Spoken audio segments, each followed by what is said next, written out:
I wanted to talk to you today about Roth IRAs and the significant tax advantage that they have over traditional IRAs. Let me just give you a little bit of a background. The difference between the two is, in a traditional sense, and that's one where people are probably more familiar with, you get a pre-tax, tax-deductible dollars going into the account. It then grows tax-free for the life as long as it's in the account, and when the dollars come out at the end, then it's taxable income to you. So pre-tax going in, tax-free growth, taxable income coming out. So that's what a traditional one is. The Roth, on the other hand, is after-tax dollars going in. Grows tax-free, just like in the other traditional IRA. And the biggest difference is when it comes out, it's tax-free. So again, after-tax going in, tax-free, tax-free. Big difference, huge difference. I want to do a little bit of math here, just sort of walk you through how much of a difference that can ultimately make.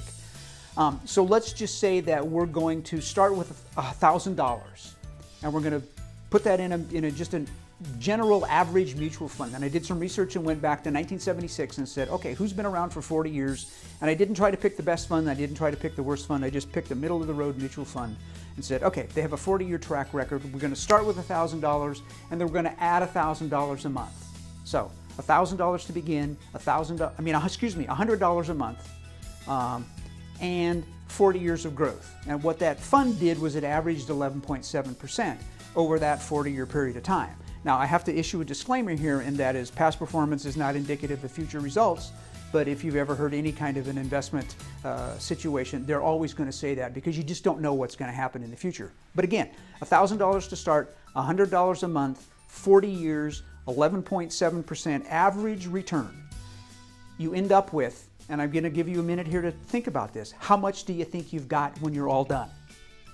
Well, the answer is over $975,000.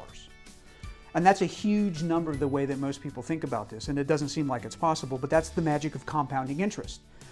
In the beginning, it's kind of dull and boring because you've got $1,000 in and you're just adding $100 a month. It's no big deal, but when you get to the end and all of that compounding compounds on itself, it's interest on interest and growth on growth, it ends up being a huge deal at the end. But here's the critical part of the Roth idea.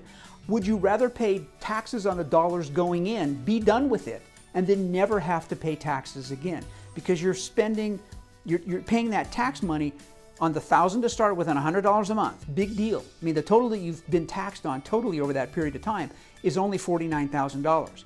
But when the $975,000 that you've now accumulated begins to come out, it's tax-free. Huge difference. Would you rather pay tax on $49,000 or tax on $975,000? I know which I would rather do. That's the beauty, that's the power of the Roth IRA, and that's why there's some other Roth ideas here that we're going to talk about in future videos, but I think we wanted to just start with the basic concept of why it can make such a big difference. Well, thanks for watching. If you liked what you saw, you could hit the subscribe button because we're going to be putting new content out here all the time. Thank you.